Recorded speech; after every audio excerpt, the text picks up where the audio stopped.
Welcome along to part 2 in my Hammer horror movie collection. In the last part I talked about all my Frankenstein and my Dracula movies that were put out from between 1957 to 1974. Now in this episode I'll be talking mainly about standalone releases and stuff like that, although some of them do have links to each other, which I'll talk about when I get to them. In the last episode I was reminded by Kurashia Ishii that I didn't talk much about the Hammer horror, the women of the Hammer horror movies, and I'll put that to right in this episode because there's a lot more that will involve the ladies of the Hammer horror. But in the last episode I should have talked more about Veronica Carlson, who played a part in 3 of the films, which she brought to my attention, but quite rightly I would like to put that right by saying that in the last episode that Veronica Carlson played a big part in the movies that she was in, and if you see a one with her name on it, you know you're in for a good movie. With the femme fatale in that movie is going to be top class, as the same as with some of these actresses that starred in this movie. Also, I'd like to say that I got a comment on my last video from I'm a Geek. I will leave a link down to his channel down below. He gave me a great shout out last night, and I want to say I really appreciate that, and I'm very appreciative of anybody who mentions me on any channel. I think that's it's a great thing to have, and I really appreciate that. And he was talking and says a quite valid point to say, what is Hammer? He didn't know what Hammer was. He hears a lot of people talking about it, but he didn't know what it actually physically was. Now, that made me think that I assumed that everybody knew what a Hammer movie was. Well, for those who don't know, if you need to be brought up to speed about it, it's basically a production company that started in the 1930s, believe it or not, and it carried on till probably 1980-ish. It went into hiatus for a long time, then it came back with the likes of The Woman in Black, I think was their first Hammer horror film. Maybe it wasn't, but it was one of the new ones, and I think they are going to produce more films, but they went into a big sort of break for a lot of years. I think the novelty of them wore off in the 70s, but the output that they put in, especially in the horror genre, is the one that people go for, and that's the one that people are collecting, and that's what these videos are all about, the Hammer horror. So that might be a bit of information, but I did explain that in a conversation I had with them the other day. But it was interesting to find that somebody didn't know what a Hammer movie was, and that was quite interesting. I did quite appreciate the fact that it was something that I didn't even think about. So anyway, before I get into that, I just want to say as well that there's my TV, just because it's on the back, and I just thought if you want to know how my setup works, it's a bit like that, although I'll go into that a bit more detail. I have got a soundbar there, and on my TV, I'm trying to get that in there, on my TV I have queued up, as I always have, usually watch YouTube more than anything else when I sit down to watch the TV apart from films. I have the latest episode from Horrorhands there, and he's talking about a box of VHS that he's just got. I haven't checked it out yet. I'm going to check it out after this video, but as I just wanted to show you, but that's what's going to be playing on there. And a big shout out to Horrorhands. I do urge you to watch his channel. I'll probably put a link to that video down below so you can check that out, because I urge you to watch Horrorhands' stuff. He puts out some great material. Anyway, let's move on with the horror stuff. So the first one, and I'd like a little bit of help with this, because I do know that it's double bill, and I do know that The Man Who Could Cheat Death is a Hammer film, but I'm not too sure if The Skull is. I think The Skull might be an Amicus film, but I'm not too sure about that. Although The Skull does star Christopher Lee and Peter Cushing. So it's a great film, but I don't know if it's a Hammer film, but obviously that one is, so that's why it's in my collection. And I think this is out of print, although both films have been re-released separately. It comes from Legend Films, which I've never heard of, and it's an American disc, and it's one of them ones that went for silly money, and I don't think it goes for silly money anymore, but because these films are now widely available elsewhere. It does say it's remastered, in stunning HD, but I do find that, especially The Man Who Could Cheat Death, had a lot of sort of print damage to it. But it's pretty sharp and pretty colourful, but I did think it was a little bit of a letdown for the price. The fact it did say that it was a sort of stunning presentation. Although I did really enjoy these two films, I've got to admit. And this is the very early Hammer horror. I think this was before they got into their sort of stride. It might have been one of the precursors to their horror journey. But yeah, if anybody could let me know where the skull came from, I'd be very appreciative of that. Now the next one is one of the very first Hammer horror ones that I bought, and it is Quatermass and the Pit. Now, as well as I didn't talk about my last episode, but most of the soundtracks to these movies are all presented in stereo, just 2.0 stereo. There's no 5.1 DTS in this setup. I don't think that really matters. The sound quality is great. The picture quality on this one is stunning as well, I've got to admit. And I'll put my glasses on so I can read you some of the extras that you get with it. The special features on here are all new interviews with Judith Kerr, Julian Glover, Mark Gatiss, who was from The League of Gentlemen, who has a big love of Hammer horror. Joe Dante, believe it or not, Kim Newman, who I always like watching Kim Newman, and Marcus Hearn. Marcus Hearn as well, he is really genned up on the whole Hammer thing. When you see his stuff, you'll know that you're in for some great behind the sort of scenes trivia and stuff like that. You get an alternative American trailer, alternative American credits, and the World of Hammer sci-fi episode. Now these Studio Canal ones, they usually have great extras with it. So, and that's a double play as well. I know this is another one that may be out of print, and I know it went massively out of print and back into print, because a lot of these Hammers ones do, unfortunately. I would love these to be like a really huge box set to be put out, and then you can buy it once and you wouldn't have to go looking for these straggling titles and be stumped when you come to get them. This next one here, I was told off my good friend Horgos73 that it says it's in 1080p, but he said it's in 1080i.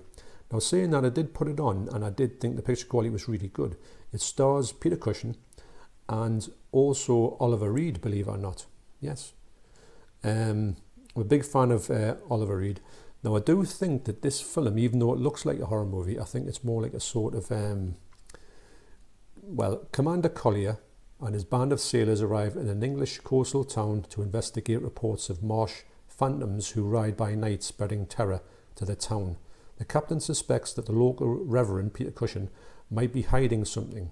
Are their phantoms genuine or a cover for illegal smuggling activities? Yes, I think this is more of like an action film with a horror tinge, or is it? But like I say, it's supposed to be 1080i, but I did find it okay. I did get it cheap from CEX, so I wasn't really that bothered about it. But I love the cover. The cover is on my horror book, which I showed in my last episode. And I've always wanted to see the film of that, although I haven't watched this yet, believe it or not.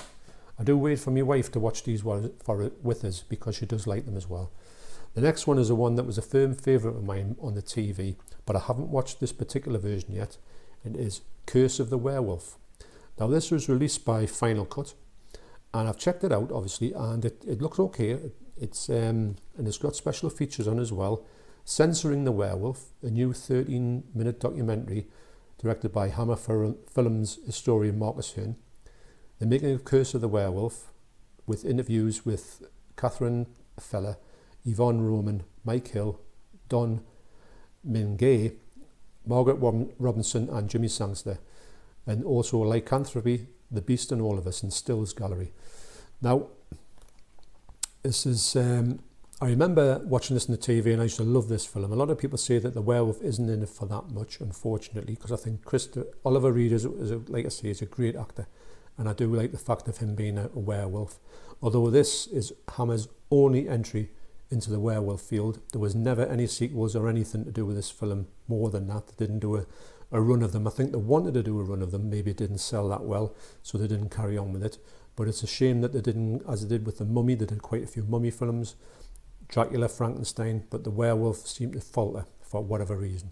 But this is another one that I don't know if it's out of print. There's a lot of them I haven't checked out to see if they're in print or out of print. I was told on my last video that I didn't know this, but Frankenstein the Monster from Hell is long out of print. I do know the Mummy is long out of print. I did have the Mummy, but I haven't got it anymore. But it's amazing how quick these can come in and out of print. So basically, if you wanted a film with Hammer, you're better off getting it straight away, and then you don't leave yourself at the mercy of the scalpers. We've all been there, haven't we?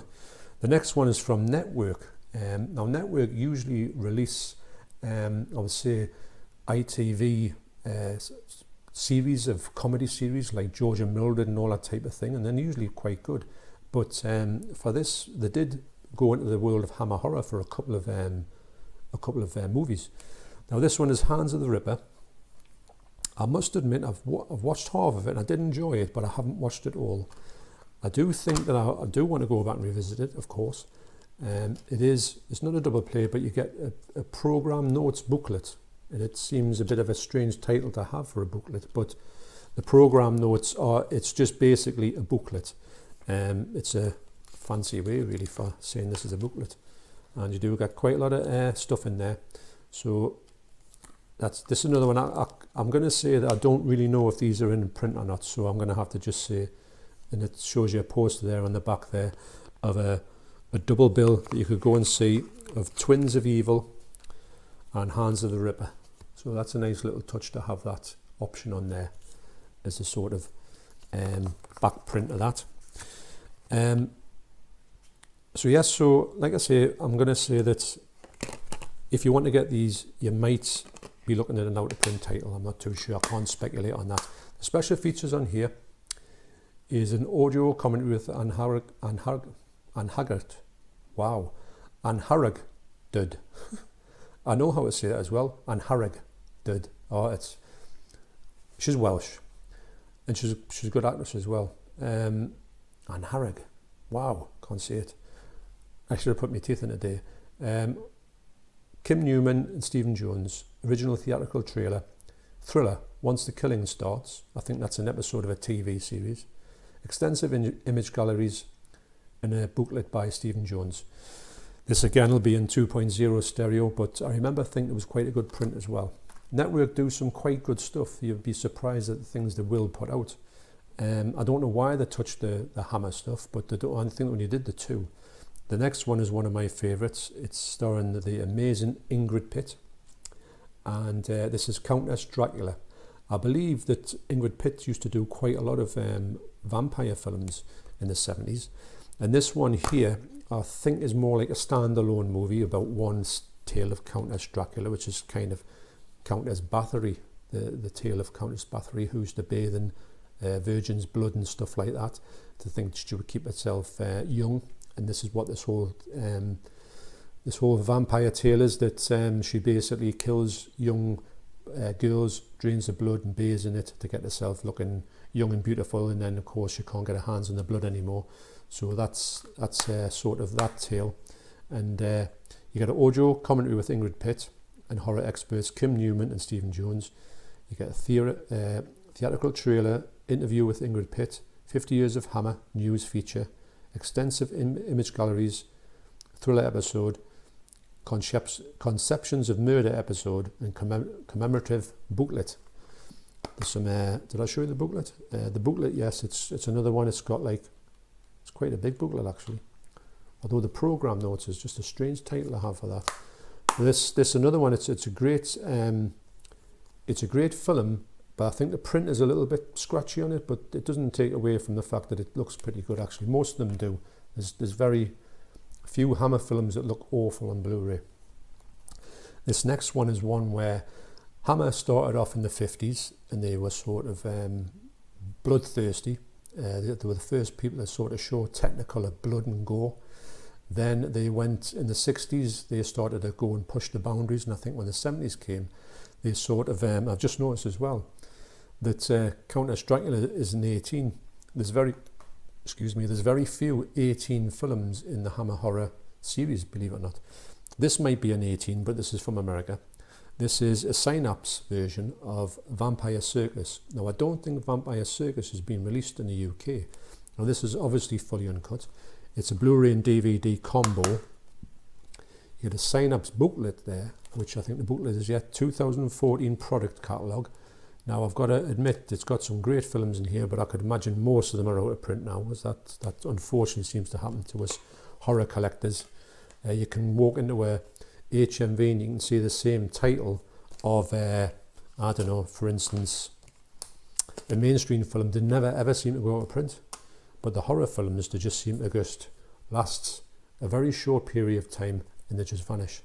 And then you're at the mercy of people charging silly money for it. So you get a DVD and a Blu-ray combo there. And this is one of my favourite films. I remember seeing this on the TV loads of times. And it's another one that's going a little bit into more risque territory. Got a lot more adult sort of material in here.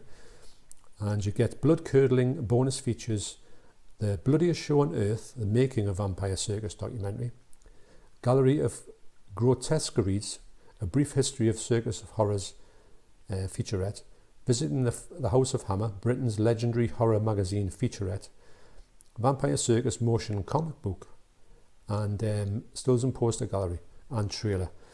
Now this as well, it's region locked A, if you're ever going to get it. And I remember this looking really nice as well. And it's because it's on sign-ups, you know that you're going to get some, they do some good work on their films. Now the next one is what I believe to be the first part in the Carmilla trilogy. I think it's called that. And it is a sign-ups version of Twins of Evil. Now this is another one that I used to love back in the day. And these ones were must-have ones. That's why I imported some of these from the US. The special features on here are the fantastic special features are the Flesh and Fury Exposing Twins of Evil, 84 minutes. Wow.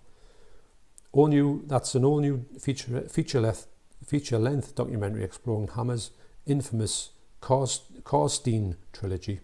That's from the origins of Camilla and the making of Twins of Evil.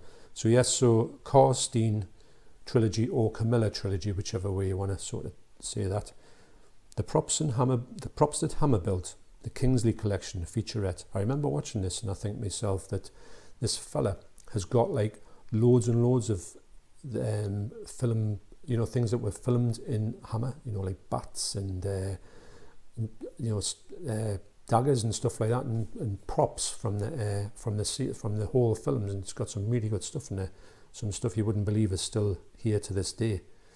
You get a deleted scene, a motion gallery, still gallery, an isolated music and effects track as well. Wow, Blu-ray exclusive. So you've got your combo there as well, and your Blu-ray and your DVD. Now I do believe, unfortunately, that a few years ago, one of the twins is a real pair of twins. I do believe that one of them sadly died in the past couple of years, so I think there's only one of the twins left, and I think they both used to do conventions and things like that. So that's a shame.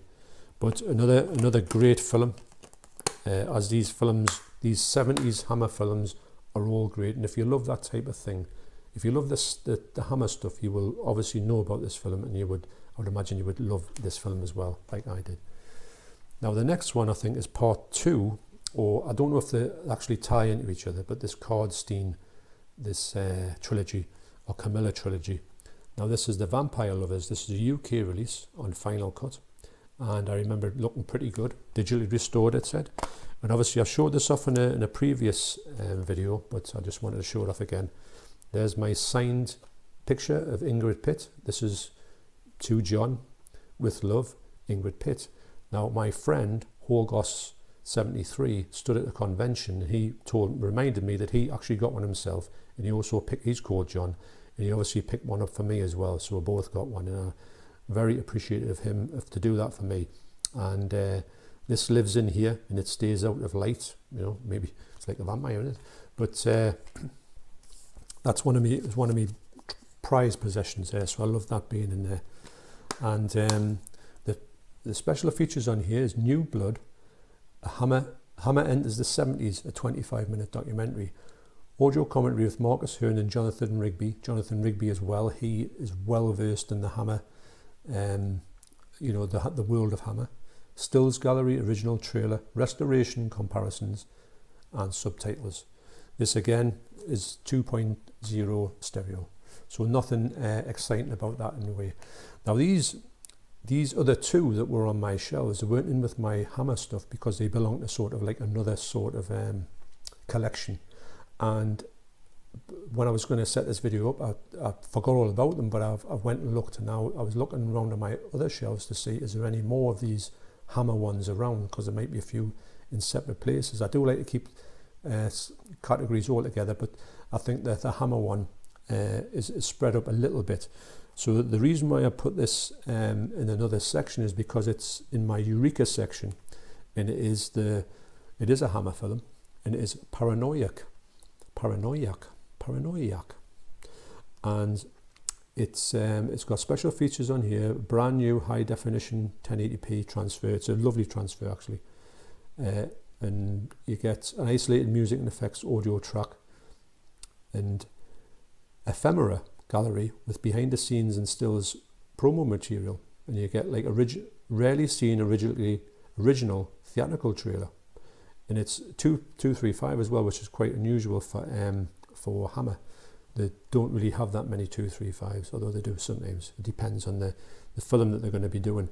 Now this stars Oliver Reed, and also stars a lady in it called Jeanette Scott, who is the daughter of Thora Hird. Now you wouldn't believe that Thora Hird had a daughter like Jeanette Scott, but she's a lovely looking person, and she's been in a few films. She was notably brought to my attention in a film called School for Scoundrels, which I saw and I thought, wow, this is what a great actress she was. And she's also in the 101 films Cracking the World as well, and she's in this film. If I see her in a film, I would pick it up, because I like watching her work as well. Now that's a great picture of Oliver Reed.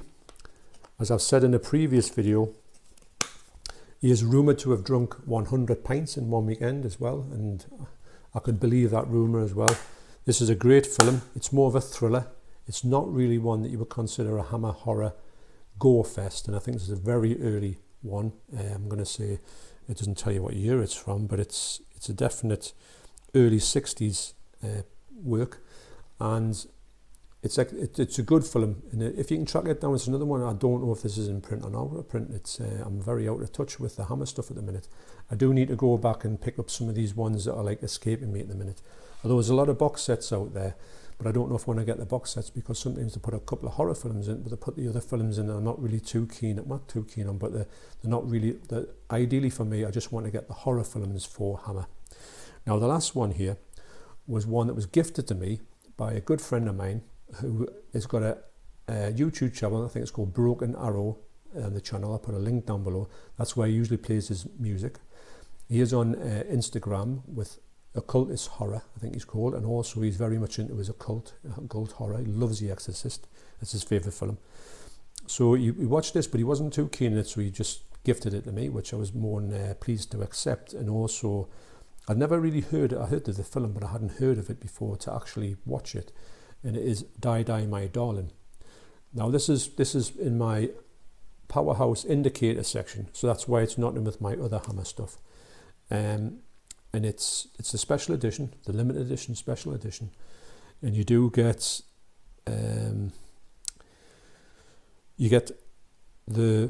a presentation that's under the guise of Die Die My Darling, and also you can put it on with the other title, The Fanatic, so it gives you the different titles when you do it. And The House of Horror Inside Fanatic 2017, 14 minutes. An analysis of the film by Hammer expert Jonathan Rigby and cultural historian John J. Johnston. Hammer Women, Tallulah Bankhead and this tells you about Tallulah Bankhead. Kate Ellinger explores the life and work of the inimitable star of stage and screen.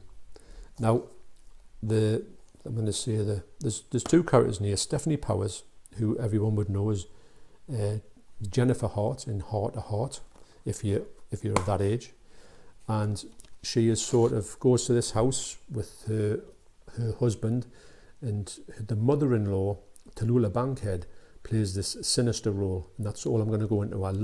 But I love this film. When I was so pleased that he gave it to us, because I might have got it, but I might not have got around to it as quick. It might have went out of print, as these films could do. This might be out of print. This is the alternative cover here, The Fanatic, which to me doesn't really do anything to the film, for the film. And the part that really gets me about this film is that Tallulah Bankhead is such an interesting person, and I did search for her on Wikipedia, all that type of thing, and I checked her out, especially after watching the documentary about her, and I think she's one of the most interesting people that you can imagine to hear about. Her life and the way she was is just so mad, especially for the time that she came out in the 30s. She was like just a rebel that didn't even, like nobody was like her. And I heard of the name, but I didn't know anything about it. But I urge you to check this film out, of course. This film is a really, really good film. And it does have a very early, what's he called again?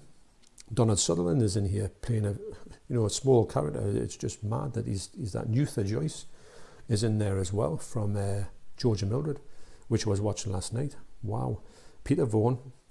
So yes, if you can get your hands on this, I recommend you to get this one. So anyway, that's it for this part. Thanks for sticking around till the end. If you like this video, please like and subscribe. And to all the people who have recently subscribed to me, thank you very much. I appreciate anybody who takes the time out to even click on my videos, let alone take the time out to subscribe and maybe want to watch more. It makes this is great, but it makes it even more great if I get to do more videos and more people watch them and more people appreciate them. So thanks very much for that. I do appreciate everything to do with subscriptions and views and comments. Keep the comments coming, because the comments are great. We can get some good chats about this whole thing underneath this video. And thanks again for watching, and I'll see you in the next part.